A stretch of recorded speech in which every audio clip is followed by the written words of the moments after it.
إلى حضرة حبيبنا وشفيعنا وقرة أعيننا مولانا محمد صلى الله عليه وسلم وعلى آله وصحبه وأزواجه وذرياته وأهل بيته أجمعين ثم إلى أرواح والدينا لآبائنا لأمهاتنا لأجدادنا لجداتنا لإخواننا لأخواتنا لقرباتنا لمن له حق علينا ولجميع المؤمنين والمؤمنات والمسلمين والمسلمات الأحياء منهم والأموات وخصوصا إلى أرواح الواقفين لهذا المسجد بأن الله يتغشاهم بالرحمة والمغفرة. الفاتحة. أعوذ بالله من الشيطان الرجيم. بسم الله الرحمن الرحيم. الحمد لله رب العالمين الرحمن الرحيم مالك يوم الدين إياك نعبد وإياك نستعين اهدنا الصراط المستقيم صراط الذين أنعمت عليهم غير المغضوب عليهم ولا الضالين آمين. بسم الله الرحمن الرحيم.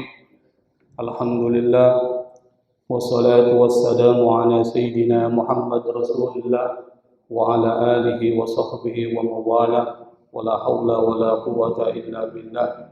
أما بعد. Ma'asyiral hadirin wal hadirat, jamaah kajian Ahad pagi yang dimuliakan dan dibanggakan oleh Allah Subhanahu wa taala. Alhamdulillah kita masih diberikan kesempatan oleh Allah Subhanahu wa taala, diringankan langkah kaki kita untuk bisa menghadiri satu majelis taman surga yang begitu dimuliakan oleh Allah dan Rasul-Nya. Dan alhamdulillah kita masih diberikan kesempatan untuk mengisi hari-hari kita untuk berinvestasi kebaikan di jalan Allah sebagai bekal nanti menghadap kepada Allah Subhanahu wa taala. Oleh karena itu, supaya investasi kita bertambah, maka kita niatkan hadir di masjid ini dengan niat i'tikaf dan juga niat untuk mendapatkan ilmu pengetahuan tentang keislaman.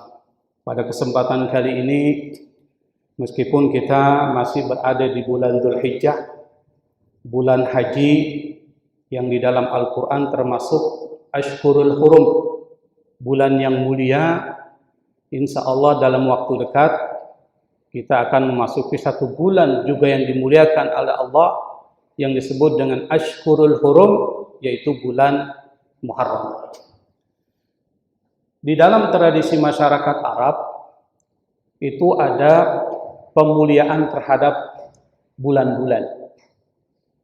Nah, salah satu yang dimuliakan oleh masyarakat Arab sebelum Islam itu bulan Muharram. Jadi nanti kita akan jelaskan kenapa bulan Muharram kemudian diambil oleh Allah di antara 4 bulan itu yang dimuliakan oleh Allah Subhanahu wa taala. Kita akan coba membahas dan memahami bagaimana Muharram itu adalah bulan yang sangat dimuliakan oleh Allah Subhanahu wa taala. Salah satu bentuk pemuliaan itu adalah bulan Muharram termasuk kategori Ashhurul Hurum.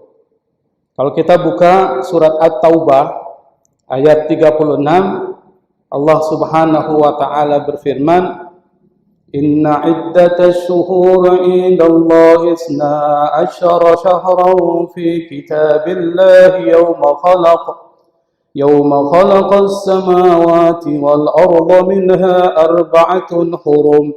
Dzalika ad-dinul qayyim.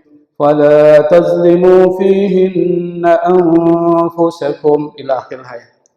Dalam ayat At-Taubah ini, ayat 36, jelas Allah Subhanahu wa taala menginformasikan kepada kita bahwa bilangan bulan di sisi Allah itu ada 12.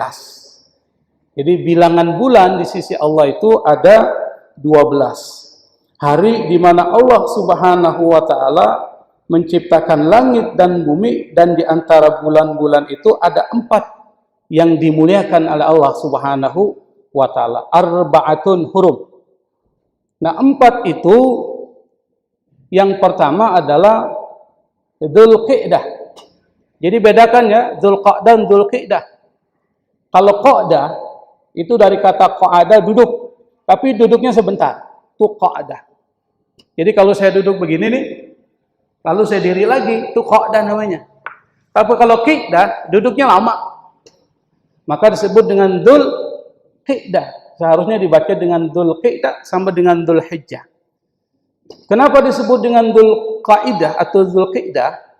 Karena pada bulan itu masyarakat Arab tidak lagi melakukan perjalanan, tidak melakukan safar atau perdagangan. Mereka menunggu datangnya orang-orang Arab untuk melakukan tawaf di Ka'bah sebelum Islam. Jadi mereka kemudian menunggu orang-orang datang lalu bertransaksi kepada mereka, maka bulan sebelum haji disebut dengan Dzulqa'dah. Jadi istirahat mereka sampai nanti bulan haji datang. Jadi mereka ini datang bukan di bulan haji, tapi di bulan Dzulqa'dah. Nanti bulan haji baru mereka melakukan ritual haji sesuai dengan praktek masyarakat Arab sebelum Islam. Jadi tawaf itu sudah ada sebelum Islam. Nanti Islam hanya menyempurnakan saja tentang persoalan ritual haji. Jadi Islam itu bukan anti budaya. Islam itu nanti mengakomodir budaya-budaya yang sesuai lalu diambil, yang tidak sesuai dibuang atau dimodifikasi. Itu Islam. Jadi kalau ada Islam, setiap budaya lalu dihancurkan, itu bukan Islam. Dilihat dulu. Setelah itu diislami, saksikan. Seperti yang dilakukan para wali songo. Jadi yang pertama adalah Dzulqa'dah, yang kedua Dzulhijjah, yang ketiga Muharram, itu berturut-turut tuh. Yang keempat baru apa lagi? Rajab. 4. Kenapa 4 ini dimuliakan oleh Allah Subhanahu wa taala, melanjutkan pemuliaan terhadap masyarakat Arab yang memuliakan 4 bulan ini. Jadi Allah mengakomodir juga. Kenapa bukan bulan Ramadan? Kenapa bukan bulan Sya'ban? Tapi 4 bulan ini termasuk bulan mulia. Ada historiknya, ada sejarahnya. Apa sejarahnya? Masyarakat Arab itu adalah masyarakat yang suka perang. Sedikit-sedikit perang. Karena mereka tidak mengenal bentuk republik kepresidenan itu nggak dikenal. Masing-masing punya qabilah, suku. Yang suku itu punya yang disebut dengan kepala suku. Masyarakat yang berada di qabilah itu harus patuh terhadap kepala suku. Yang kedua, masyarakat qabilah itu seringkali melakukan persekutuan dengan qabilah lain. Dalam persekutuan itu, kalau qabilah yang menjadi sekutunya, lalu kemudian diperangi, maka qabilah yang lain itu ikut membantu qabilah sekutu itu untuk memerangi atau melawan qabilah lain yang memerangi. Itu orang-orang Arab. Jadi budaya masyarakat Arab itu budaya perang. Sampai saat ini masih terjadi perang. Coba saya berikan contoh. Mesir perang dulu. Libya, apalagi sih? Libya, terus apalagi? Terus Yaman, ya kan? Itu sering perang tuh. Syria, sampai sekarang belum selesai. Itu memang masyarakat Arab adalah budayanya perang. Kenapa mereka perang? Pada zaman sebelum Islam datang, mereka merebutkan sumber daya. Kalau di Indonesia sumber dayanya tidak sama dengan sumber daya masyarakat Arab. Nanti perang kita, konflik kita bukan sama dengan orang-orang Arab. Orang-orang Arab itu kalau melakukan peperangan, persoalannya pertama adalah perebutan sumber daya. Apa? Misalnya tempat minum air ternaknya. Kedua, apalagi? Padang rumput. Yang ketiga, persoalan hewan ternak. Itu mereka. Dan ini adalah sumber daya yang vital dalam masyarakat Arab. Jadi mereka berebutan.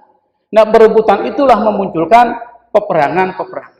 Yang kedua, masyarakat Arab itu masyarakat sensitif. Sensitif. Kalau diganggu, maka itu harga dirinya muncul. Maka mereka kemudian melakukan peperangan. Makanya mereka itu sangat tidak senang kalau ada di keluarga mereka lahir perempuan. Tuh. Kenapa? Bukan mereka hendak sayang sama perempuan, bukan. Bukan mereka hendak cinta sama anak-anak perempuannya, bukan. Mereka saking cintanya kepada anak perempuannya, khawatir kalau anak perempuan ini lahir, lalu besar, nanti akan menjadi sumber pelecehan kabilah-kabilah lain. Dan itu nanti akan memunculkan peperangan dan harga diri menjadi terinjak-injak. Maka sebelum besar, mereka kuburkan hidup-hidup. Pernah dengar ceritanya Pak ya? Makanya dalam Al-Quran surah An-Nahl itu diceritakan, wa idza busyira ahaduhum bil unza dhalla wajhuhu muswaddan wa huwa kadhib. Kalau salah seorang mereka diinformasikan, diberitahukan kabar gembira tentang kelahiran anak perempuan mereka, dhalla wajhuhum muswaddan wa huwa kadhib. Itu wajahnya berubah jadi hitam kemerah-merahan. Kalau hitam kemerah-merahan tandanya tanda apa, Pak? Orang berubah mukanya, dapat informasi. Bukan putih bersinar, tapi hitam kemerah-merahan. Tandanya apa itu? Marah.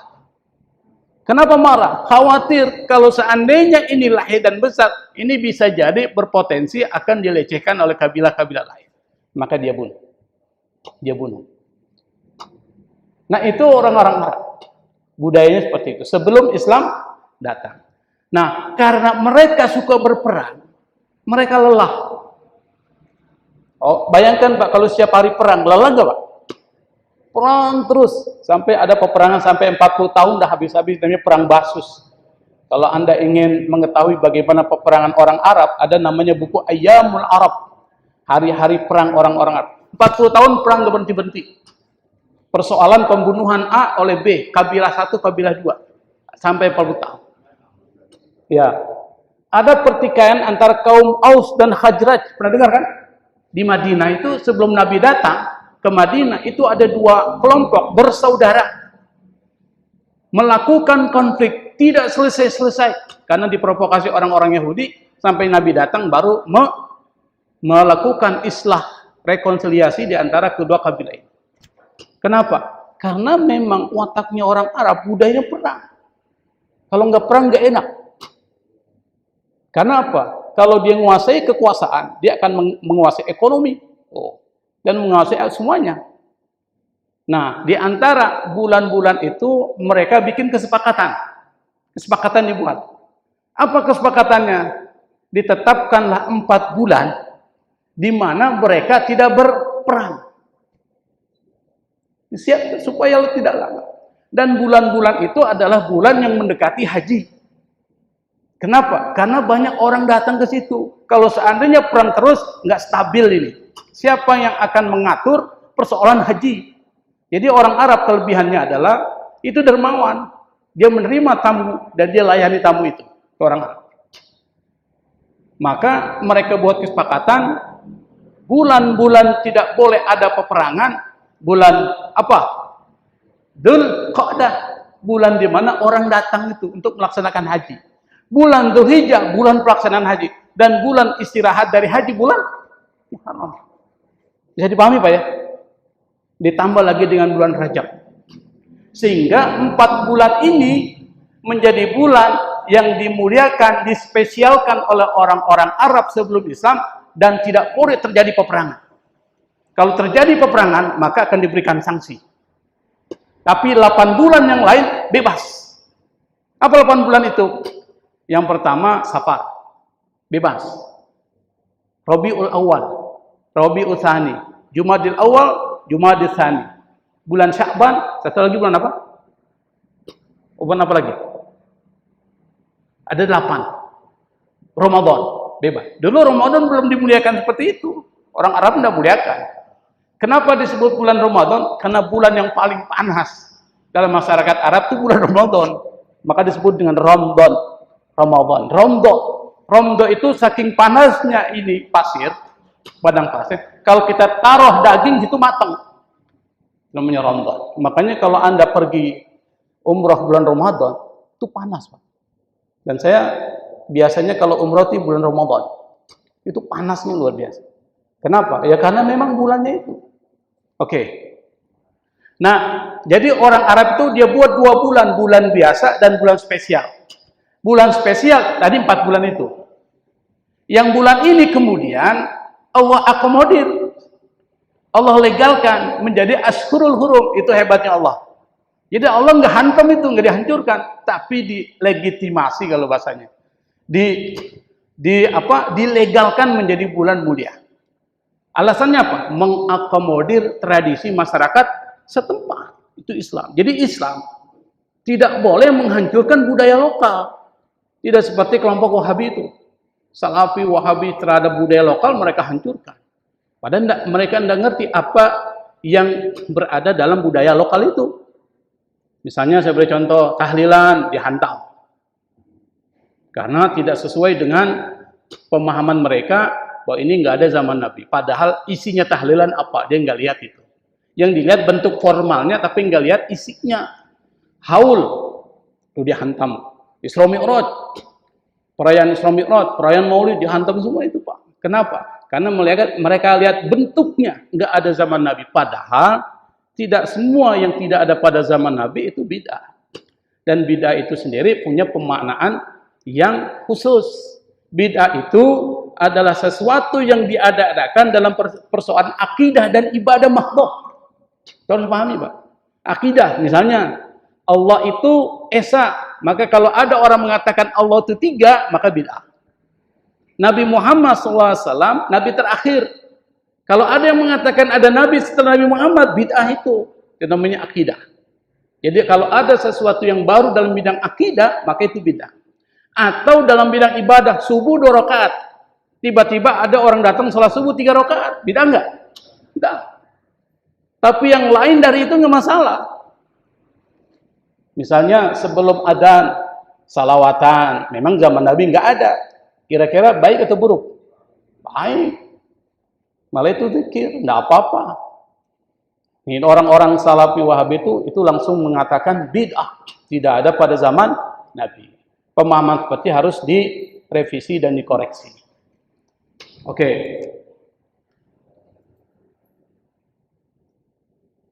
Nah, dinamakan haram, hurum, itu bukan karena dia bulan haram, tapi arti hurum itu adalah bulan di mana masyarakat Arab itu dilarang untuk melakukan peperangan. Tadi dalam Al-Quran yang saya bacakan, dzalika dinul qayyim, itulah aturan yang lurus, yang mengatakan 4 bulan itu adalah bulan haram. Haram melakukan peperangan, haram melakukan perbuatan keji. Fala tazlimu fihinna anfusakum. Kata Allah, di dalam 4 bulan ini kalian jangan mendalimi. Jangan mendalimi diri kalian. Artinya apa? Jangan kalian melakukan perbuatan keji. Maksudnya apa Allah turunkan ini? Untuk mengatakan pada bulan ini Anda jangan berperang. Kebiasaan Anda itu harus dihentikan. Tapi diganti dengan perbuatan yang baik. Itu maksudnya. Oke. Yang berikutnya adalah penyebab peperangan yang terjadi dalam masyarakat Arab itu yang pertama adalah terkait dengan hewan ternak seperti yang saya katakan. Kemudian padang rumput dan mata air.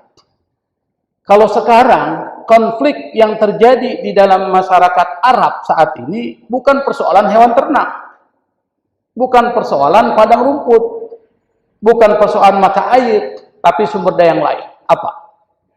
Minyak. Kemudian macam-macam lah.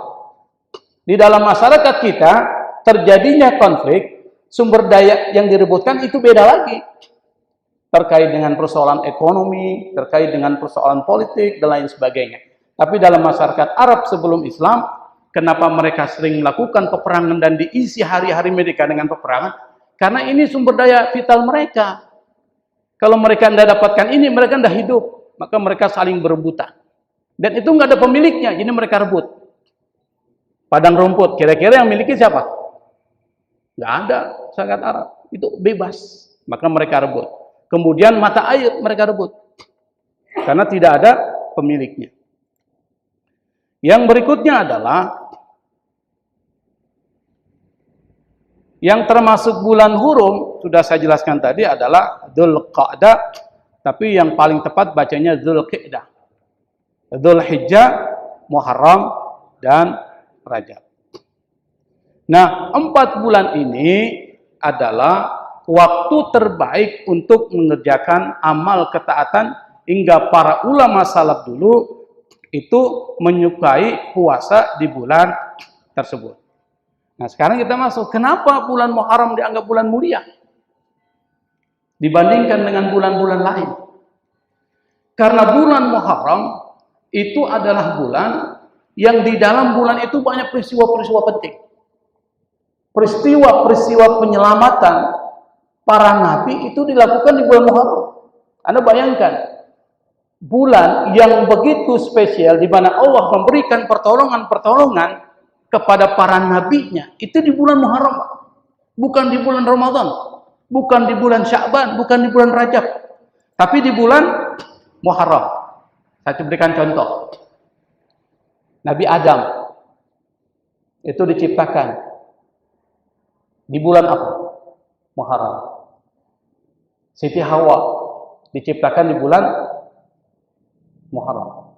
Jadi pada saat ketika diciptakan Siti Hawa, Nabi Adam itu kan rindu.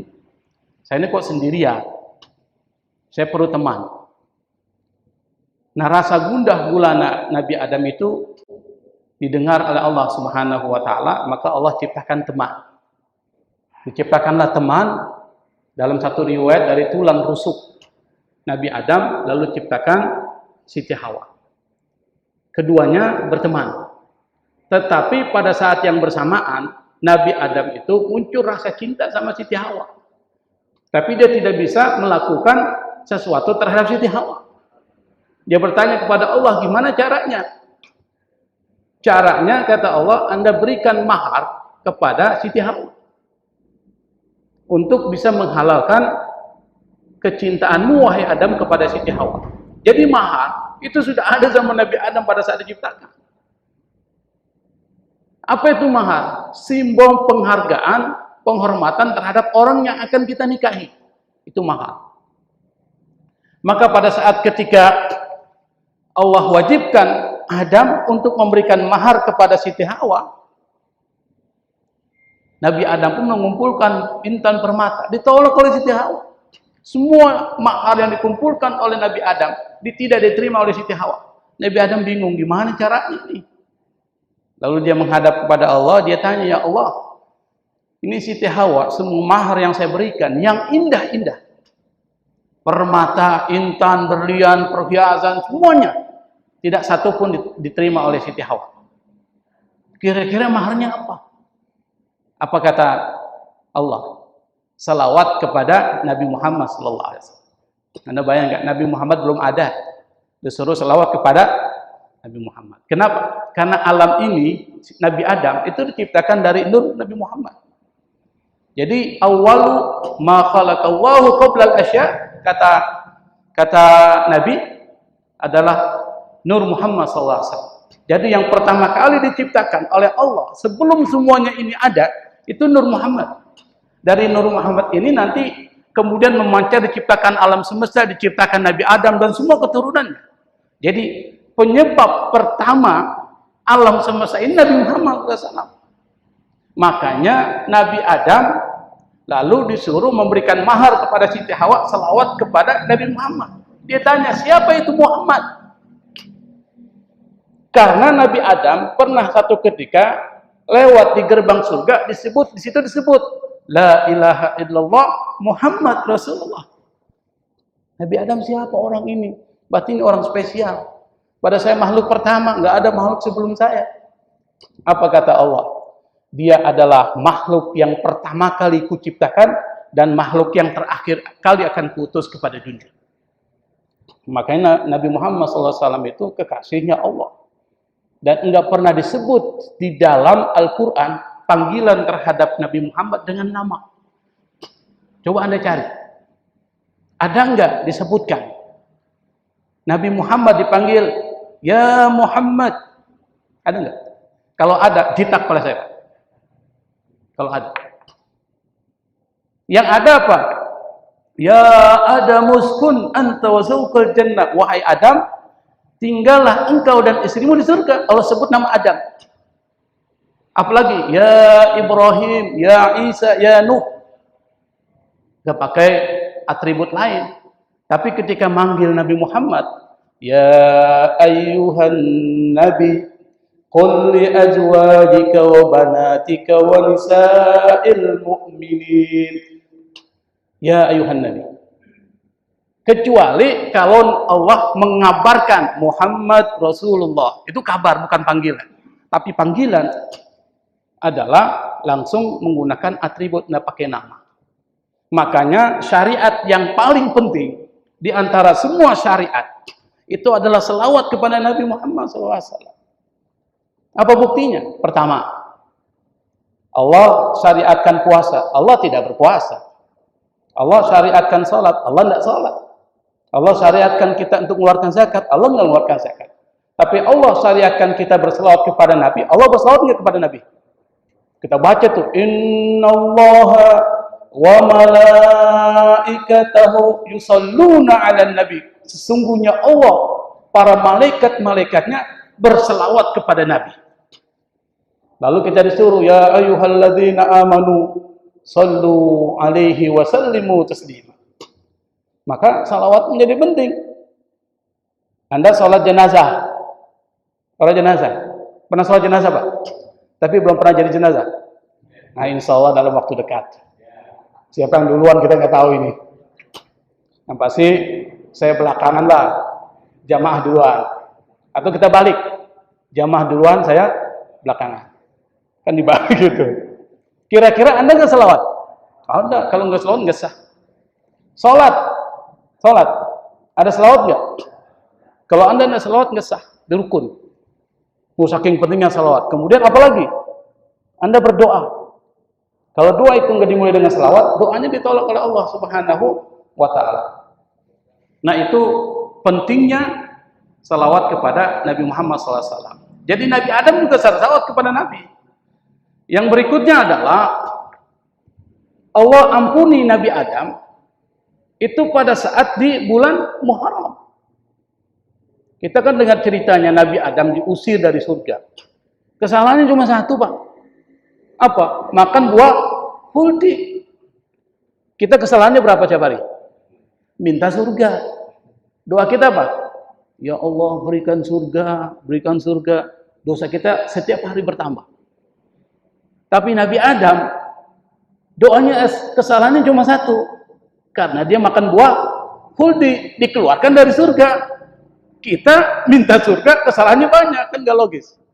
Makanya nanti Allah akan memasukkan kita ke surga bukan karena amal perbuatan kita, tapi karena rahmat dan kasih sayang Allah. Nah, ini bagian dari bentuk untuk apa? Allah berikan rahmat dan kasih sayang kepada kita. Belum tentu pahalanya itu sama. Tetapi dengan kehadiran kita di sini, insya Allah Allah akan berikan rahmat, kasih sayang, dan itu modal untuk bisa masuk ke dalam surga. Allah ampuni Nabi Adam di bulan Muharram. Allah angkat derajat Nabi Idris di bulan Muharram. Nabi Idris ini menurut satu riwayat sampai saat ini belum meninggal. Nabi Idris. Jadi satu ketika dia diperlihatkan surga. Diperlihatkan surga, Pak. Masuk ke dalam surga. Lalu kemudian Allah suruh keluar. Dia nggak mau balik lagi. Nggak mau balik lagi. Kenapa nggak mau balik lagi? Surganya nikmat banget. Akhirnya Nabi Idris masih tetap berada di dalam surga menurut satu riwayat sampai saat ini. Wallahu alam, kita nggak tahu ya. Yang berikutnya adalah Nabi Nuh. Nabi Nuh diselamatkan oleh Allah dari banjir yang sangat besar, yang menghilangkan banyak umat manusia saat itu di bulan Muharram.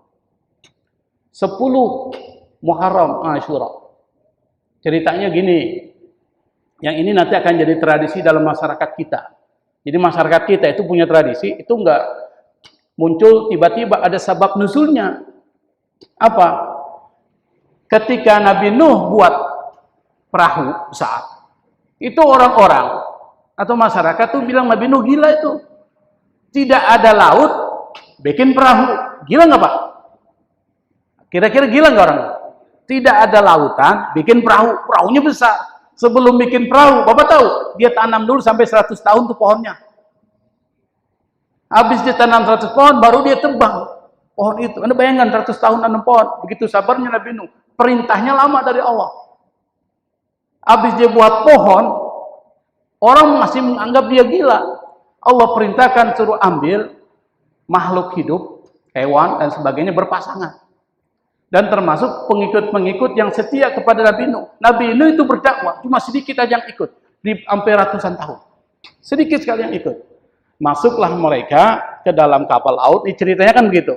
Allah perintahkanlah kemudian berlayar. Setelah Allah turunkan air dari atas, Allah turunkan air dari bawah. Jadi dari atas, dari bawah. Muncul dari bawah, turun dari atas. Anda bisa bayangkan, kira-kira banjir nggak? Kita baru dari bawah, dari atas sudah banjir. Ini dari bawah mata air muncul semua, dari langit muncul air hujan, kemudian banjir. Ceritanya gitu dalam surat Nuh, dalam surat Hud kalau nggak salah. Sampai kemudian ada anaknya yang tidak mau beriman, hilang bersama mereka dengan lautan. Nah, setelah kemudian berlayar ini manusia sudah pada habis semuanya, Pak. Yang ada cuma Nabi Nuh, para pengikutnya, dan hewan-hewan berpasang-pasangan. Habis semua. Sampai kemudian berlabuh yang disebut dengan Al-Judi. Ada bukit namanya Al-Judi. Saya nggak tahu di mana pusat tempatnya. Tapi ada mengatakan di wilayah Irak. Ada yang mengatakan di situ.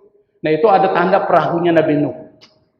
Anda bayangkan Nabi Nuh zaman dulu bisa membuat teknologi kapal yang sangat luar biasa. Kira-kira dari mana ilmunya itu? Dari Allah.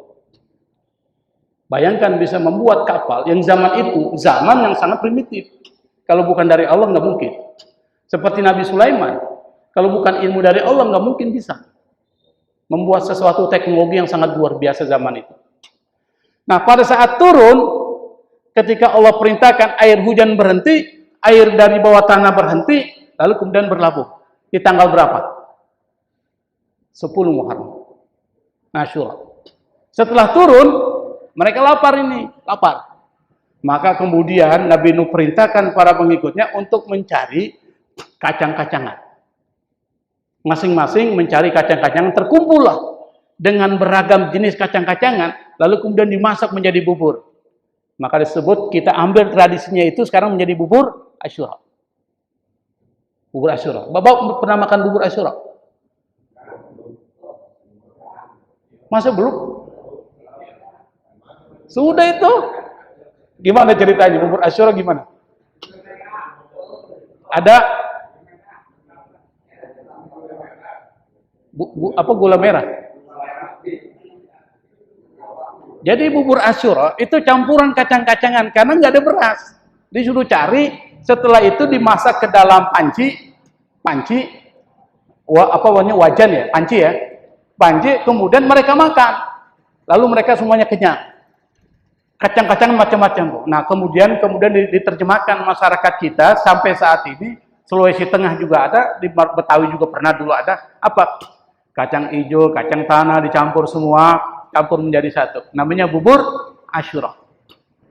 Kalau di masyarakat Sulawesi Tengah itu jadi rutin setiap tanggal 10 Muharram mereka membuat bubur, diberikan buat anak-anak yatim, buat kita makan. Dan bukan bubur nasi atau bubur kacang hijau, tapi campuran semua kacang-kacang. Masyarakat kita sudah hilang tradisinya itu. Saya nggak pernah makan tuh di sini 10 Muharram Asyura bubur-bubur begitu, campuran kacang hijau, kemudian apa lagi tuh? Ada kacang tanah, apalagi? Bukan kacang panjang, itu nggak cocok. Pokoknya kacang-kacangan yang kemudian dia olah menjadi bubur dengan beragam warnanya. Itu namanya bubur Asyura. Ini tradisi ini berangkat dari Nabi Nuh. Bukan tiba-tiba muncul, tiba-tiba orang-orang Arab, orang-orang Wahabi, Salafi, bid'ah. Mereka nggak ngerti, itu tradisi. Tradisi itu tergantung dari pikiran. Kalau bertentangan, boleh dianggap haram. Ini kira-kira bertentangan nggak? Nggak ada bertentangan sama sekali. Maka Muharram jadi mulia. Nabi Ibrahim diselamatkan oleh Allah dari api, itu bulan Muharram. Anda bayangkan itu. Kalau saya ceritakan panjang ceritanya, nggak habis waktunya jam 8 ini. Tentang bagaimana Nabi Ibrahim diselamatkan oleh Allah Subhanahu wa Ta'ala Karena Nabi Ibrahim hanya mengucapkan apa? Hasbunallah wa ni'mal wakil. Itu kalimat sakti. Makanya kalau kita zikir, salah satu zikirnya gunakan hasbunallah wa ni'mal wakil. Itu zikirnya siapa? Nabi Ibrahim. Nabi Ibrahim itu orang yang paling berani. Nggak ada orang yang lebih berani dari Nabi Ibrahim. Dari umur 16 tahun dia sudah berani. Pada saat ketika mencari Tuhan, dia sudah kritis. Jadi Islam itu harus kritis. Islam bukan sami'na wa ata'na. Islam sami'na wa fakkarna wa ata'na. Kami dengar, kami pikirkan, kami taati. Yang sami'na wa ata'na, tapi yang diajarkan malah keliru. Kita sudah mengamalkan sesuatu yang keliru. Tapi kita pikir dulu, kira-kira benar nggak nih? Nabi Ibrahim sudah memberikan contoh. Kalau kita baca surah Al-An'am, itu berisi tentang cerita pencarian Nabi Ibrahim terhadap Tuhan, terhadap Allah. Sampai otaknya nggak mampu, lalu Allah kasih tahu inilah Tuhan. Lalu ternyata akal pikiran tidak mampu menjangkau sesuatu yang bersifat metafisik tentang Allah, nggak bisa, kecuali Allah berikan kepadanya. Maka Nabi Ibrahim imannya semakin kuat, lalu kemudian dia sebarkan iman itu. Yang dihadapi adalah orang yang paling berkuasa di dunia. Siapa? Namrud. Jadi ada dua kata Nabi yang paling berkuasa tapi otoriter. Namrud dan satu lagi saya lupa dari Irak. Kalau nggak salah Bukhtanasar. Namrud dan Bukhtanasar. Nabi yang bilang. Sampai ceritanya itu di dalam Al-Quran dijelaskan, singkat cerita, lalu kemudian Nabi Ibrahim dibakar. Di satu bangunan, yang bangunan itu isinya tingginya 40 meter. Anda bayangkan, ini berapa meter nih? Ada nggak 40 meter?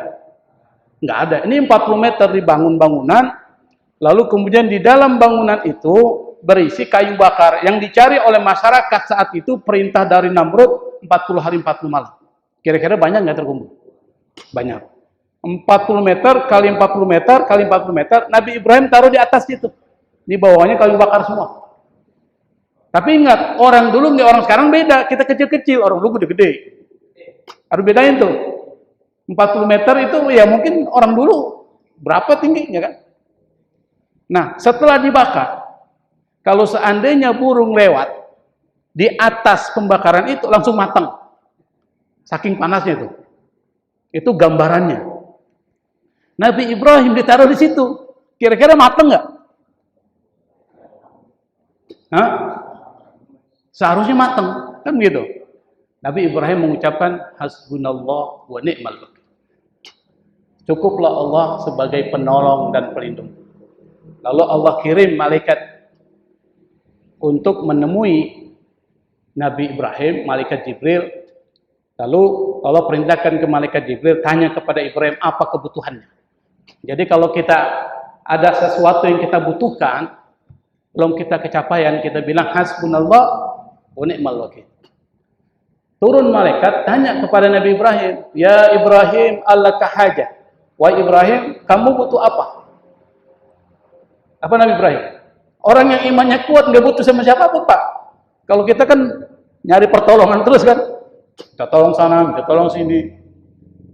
Dia bilang apa? Amma ilaika fal. Kepadamu wahai Jibril, saya nggak butuh apa-apa. Apa kata Nabi Ibrahim? Kata malaikat Jibril, minta sama Allah. Apa dia bilang? Cukup Allah tahu keadaanku cukup. Cukup, dia nggak minta. Cukup Allah tahu keadaanku gimana. Dan orang-orang yang sudah sampai tingkatan makrifat kepada Allah, itu seperti itu, Pak. Dia nggak minta sama Allah. Makanya ada mengatakan, doa nggak perlu. Kenapa doa nggak perlu? Karena Allah sudah tahu apa kebutuhan kita. Itu bagi orang yang tingkatnya ma'rifatullah. Tapi orang ke kita disuruh berdoa sama Allah. Ud'uni astajib lakum. Minta kepadaku, aku akan kabulkan. Kenapa? Iman kita masih cere-cere. Masih ikan teri. Ikan teri itu. Kalau datang waktu sholat dan datang rizki 20 juta, Anda pilih mana? Gimana Ustaz Amin? Ada 20 juta telepon, Anda harus datang ini. Kalau nggak datang, angus uang 20 juta. Tapi ente suruh jadi imam sholat, ente pilih mana?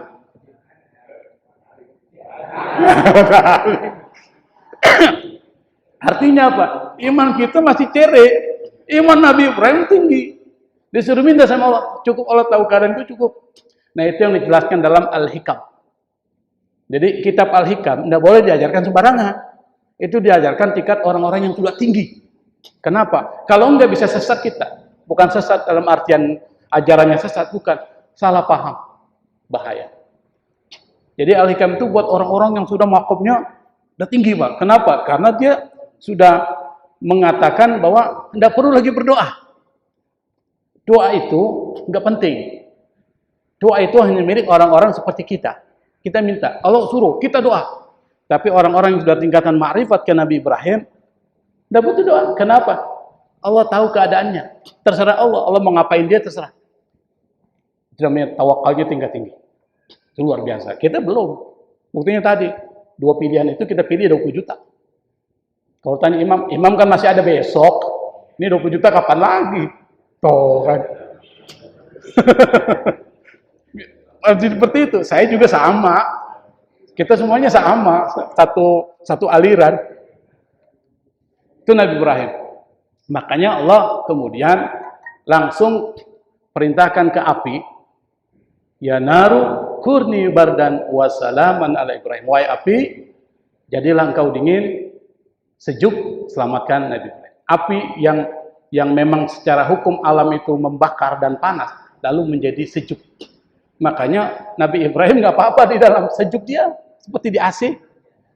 Di AC bayangkan Pak. Sampai kemudian cicak itu berusaha meniup-niupkan supaya apinya tambah besar. Makanya kita suruh, musuh kita tuh hewannya cicak. Ya kan disuruh membunuh cicak. Tapi burung pipit ambil air, lalu kemudian dia taruh ke api itu. Burung pipit kecil atau besar? Kecil. Kira-kira logis enggak? Burung kecil kasih air kecil bisa mematikan api besar? Ada yang bilang, gimana engkau burung pipit? Itu air kecilmu tidak bisa mematikan api. Apa kata burung? Yang penting saya punya pemihakan kepada Ibrahim. Meskipun cuma air kecil itu. Meskipun tidak mungkin mati. Tapi nanti ketika saya ditanya sama Allah, saya berpihak kepada Ibrahim. Tuh, penting Pak, posisi. Positioning itu penting. Anda berpihak kepada siapa? Meskipun tidak bisa apa-apa. Penting. Nah, ini dari burung pipit kita bisa belajar. Nah, berikutnya adalah Nabi Yusuf. Jadi semua nabi-nabi itu diselamatkan oleh Allah di bulan Muharram. Maka bulan Muharram bukan bulan biasa, ini bulan sakti. Bulan sakti, bulan keramat sih kalau bahasa kita. Kenapa dibilang bulan sakti? Karena semua penyelamatan itu terjadi di bulan Muharram. Nabi Yusuf ceritanya panjang. Allah lepaskan dari penjara, itu diceritakan dalam surat Yusuf. Satu surat itu bicara tentang Nabi Yusuf. Episode lahir, episode menderita, episode senang. Jadi ada 3 episode.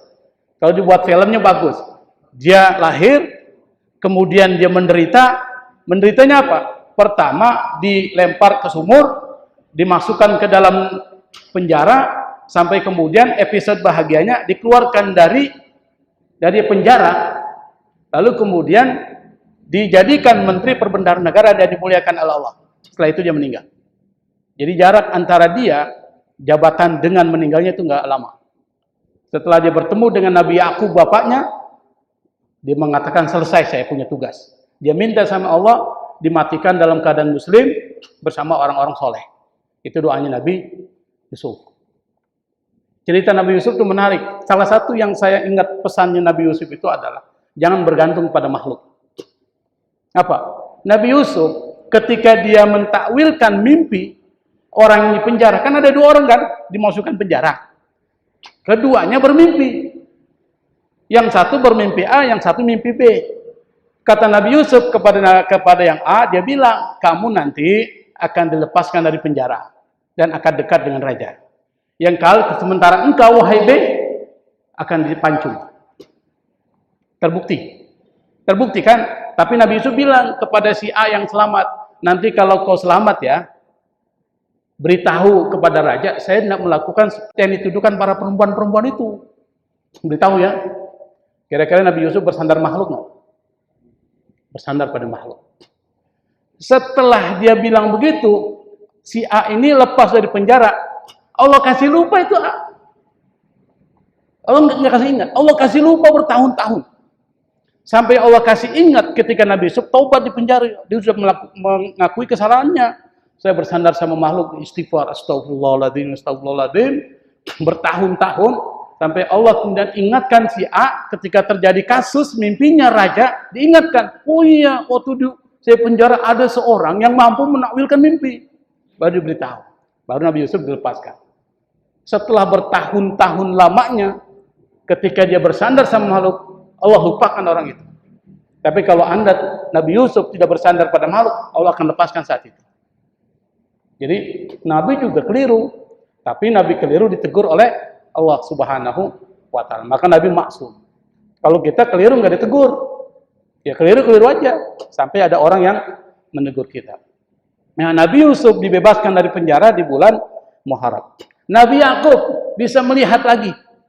Kenapa Nabi Yakub itu buta? Kerinduannya kepada Nabi Yusuf begitu tinggi sampai kemudian dia tidak bisa melihat. Kalau orang cinta sama orang, Pak, dan kecintaannya itu sudah begitu tinggi, maka itu akan mempengaruhi fisiknya dan mempengaruhi penglihatannya. Maka Nabi Yakub buta. Sampai kemudian diinformasikan dia oleh saudara-saudaranya Nabi Yusuf itu masih hidup dan tandanya ada pakaian dia ditaruh di depannya, dicium. Setelah itu dia bisa melihat kembali. Kapan itu? Bulan Muharram. Kemudian Nabi Ayub. Nggak ada satupun Nabi yang diuji oleh Allah berat seperti Nabi Ayub. Kecuali Nabi Ayub. Dengan penyakit yang zaman sekarang mungkin nggak ada. Itu disembuhkan oleh Allah Subhanahu wa Ta'ala di bulan Muharram. Nabi Musa diselamatkan di bulan Muharram. Kitab Taurat diturunkan kepada Nabi Musa di bulan Muharram.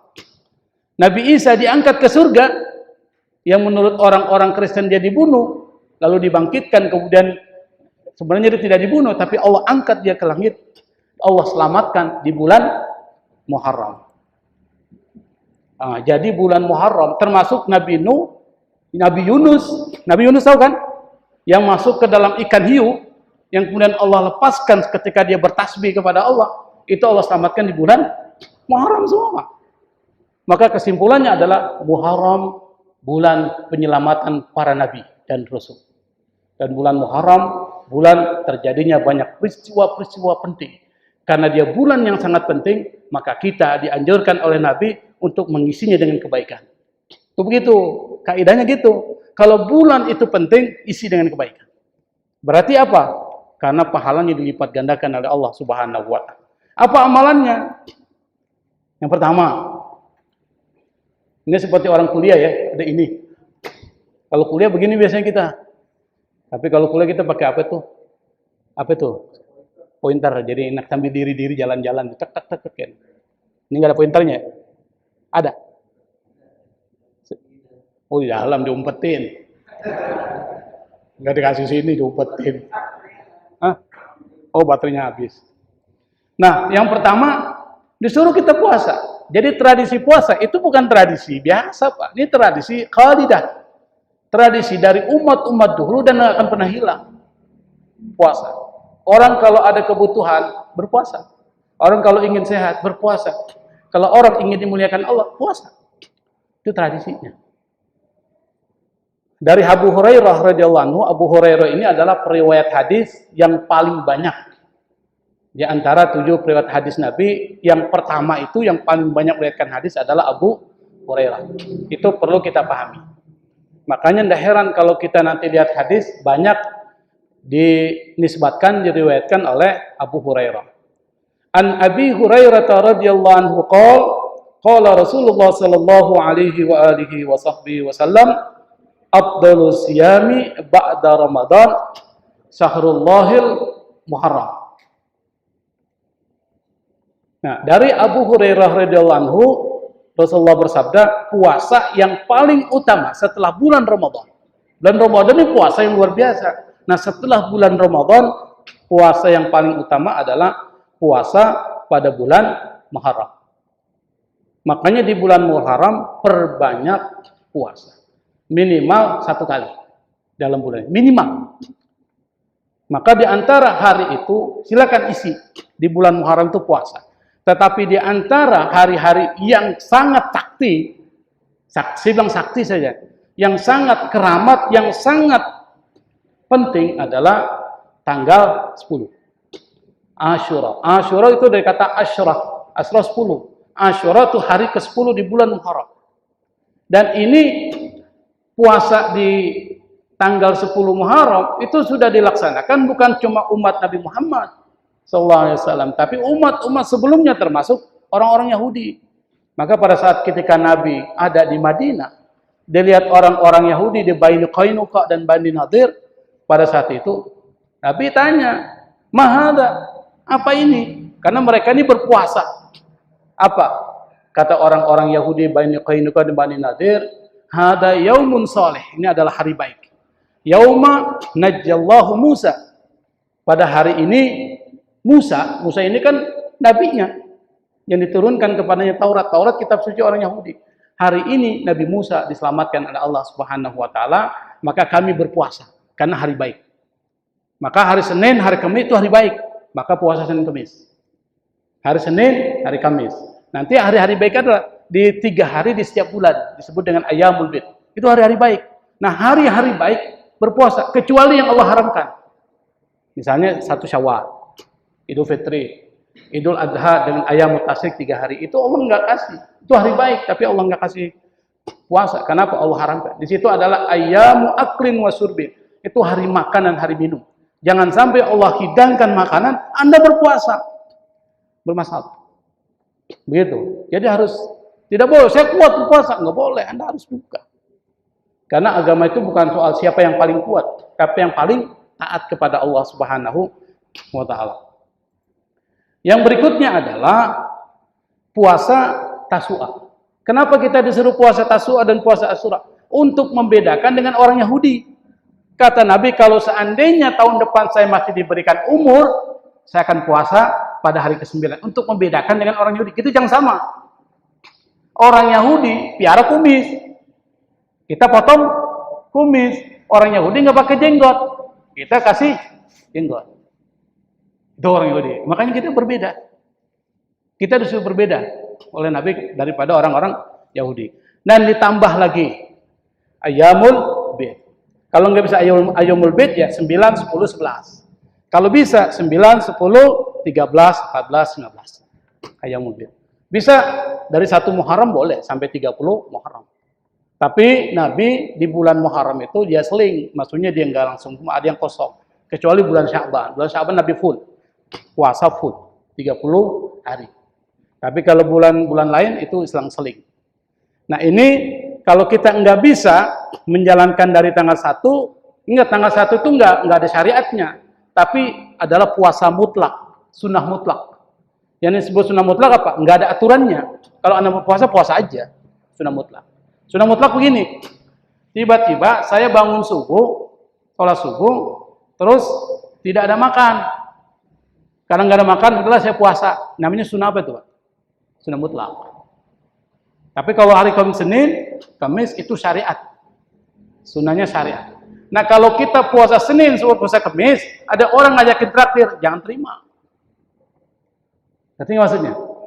Kalau kita puasa Arafah, ada ngajakin makan kepala ikan, Haji Poji.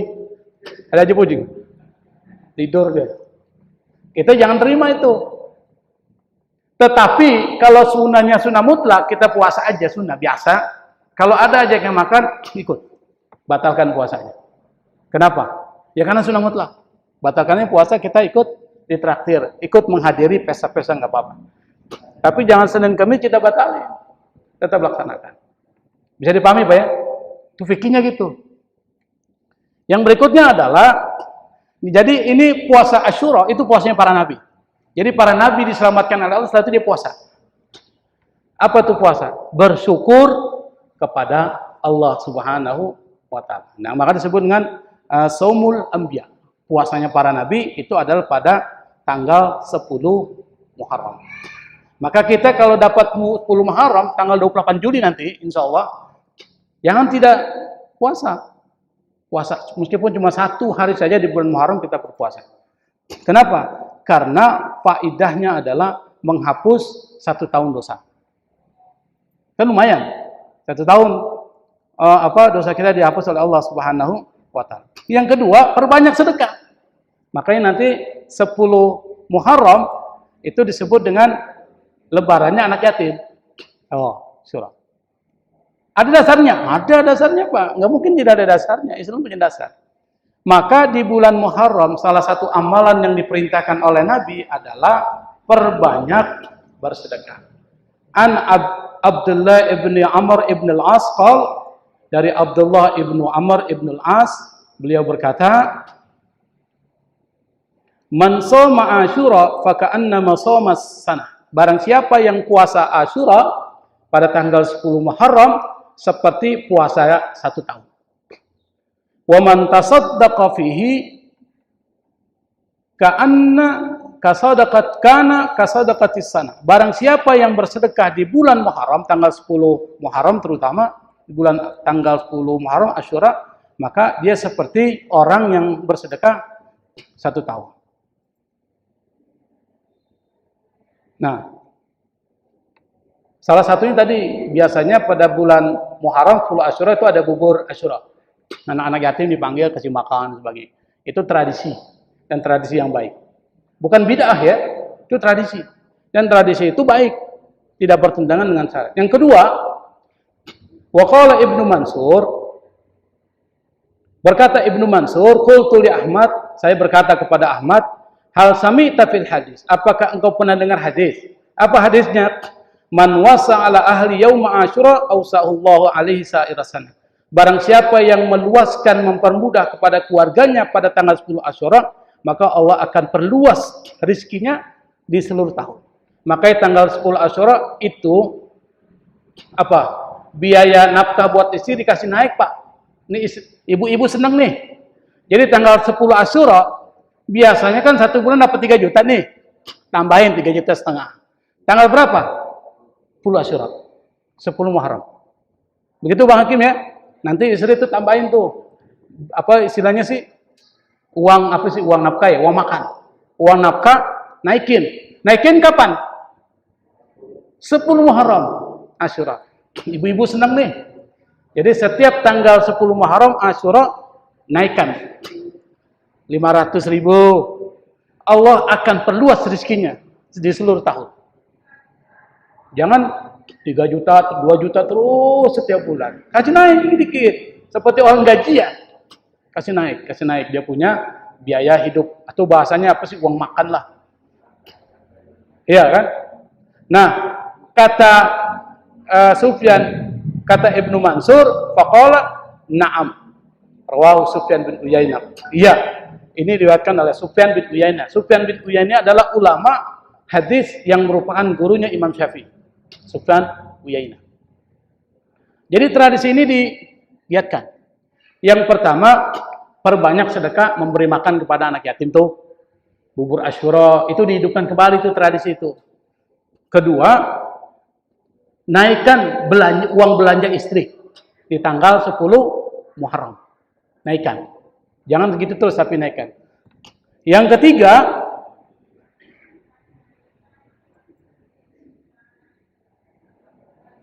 menyantuni anak yatim. Makanya orang bilang tanggal 10 Muharram Asyura itu adalah lebarannya anak yatim. Tuh. Siapa yang bilang? Nabi. Nabi mengatakan, man shoma yauma Asyura minal Muharram, barang siapa yang puasa di tanggal 10 bulan Muharram, yaitu puasa Asyura, a'tahullahu ta'ala thawaba asyrati alafi malak. Maka Allah akan berikan kepada orang itu pahala 10.000 malaikat. 10.000 malaikat. Banyak atau sedikit, Pak? 10.000 malaikat. Wa man shoma yauma Asyura minal Muharram utiya thawabu asyrati alaf hajin wa mu'tamirin wa asyrati alafin sahid. Barang siapa yang puasa di bulan Muharram tanggal 10 yaitu Asyura, maka Allah akan berikan kepadanya apa? Pahalanya 10.000 orang yang haji, 10.000 orang yang umroh, dan 10.000 orang yang mati syahid. Bayangkan, haji itu pahalanya besar, umroh pahalanya besar, orang mati syahid pahalanya besar banget. Itu dikasih ke kita yang puasa di tanggal 10 Muharram atau puasa Asyura. Wa man masaha yadahu ala ra'si yatimin yauma Asyura rafa'allahu ta'ala lahu bikulli sya'ratin darajah. Barang siapa yang mengusap tangannya kepada kepalanya anak yatim, itu bahasa simbolik ya. Bukan cuma ngusap doang tapi nggak ngasih duit. Kasih duit, bisa kasih duit. Kalau ngusap doang saya juga bisa. Semuanya bisa ngusap. Tapi kasih santunan. Makanya santunan itu 10 Muharram. Oh, 10 Muharram. Kapan? Asyura. Nah ini di masjid harus dibuat program itu. 10 Muharram, santunan anak yatim. Nah itu harus keren. Kenapa? Ikut Nabi itu. Man masaha yadahu ala ra'si yatimin. Barang siapa yang mengusapkan tangannya kepada kepala anak yatim. Yauma Asyura. Pada hari ke-10 di bulan Muharram. Rafa'ahullahu ta'ala lahu bikulli sya'ratin darajah. Maka Allah angkat orang itu setiap satu rambut yang dia usap dari anak yatim itu, maka 1 derajat. Kalau 100 rambut, 100 derajat. Maksudnya darajat itu adalah tingkatan kebaikan yang Allah kasih. Itu ngusap doang. Baru ngusap.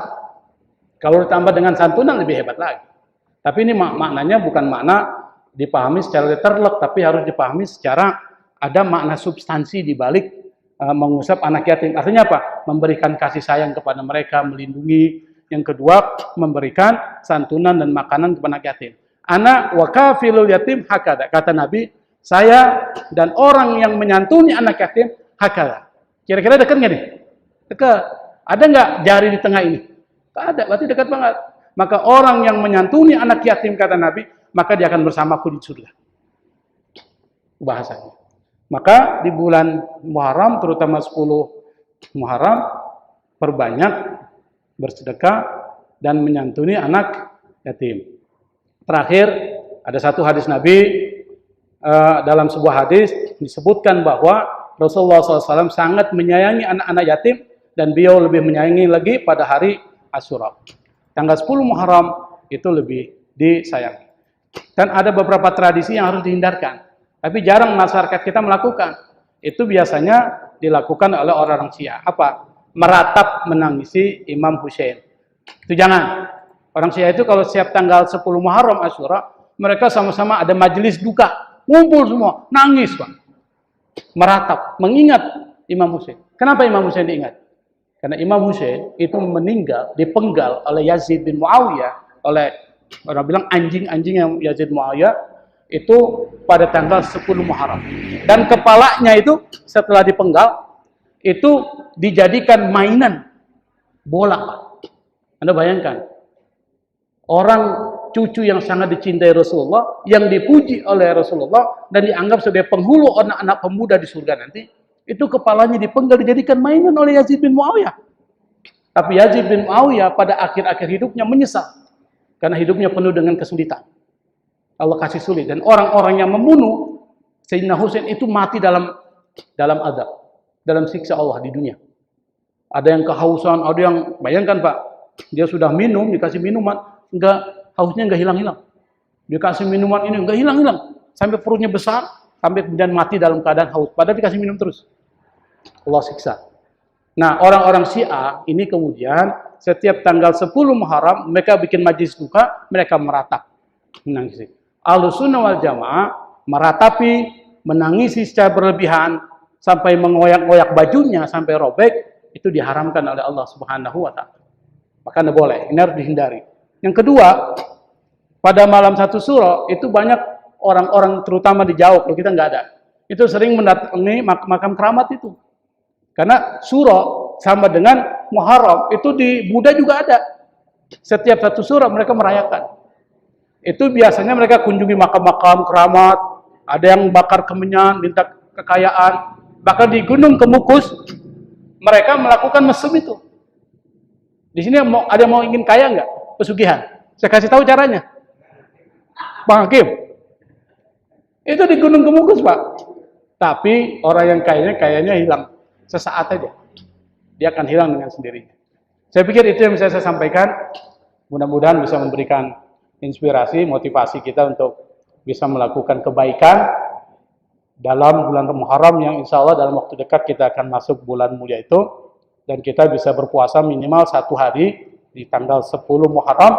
Kalau bisa beberapa hari itu diisi dengan puasa di bulan Muharram dan berbanyak sedekah, terutama menyantuni anak yatim. Wallahul musta'an, wallahul muwaffiq ila aqwamit thariq. Assalamualaikum warahmatullahi wabarakatuh.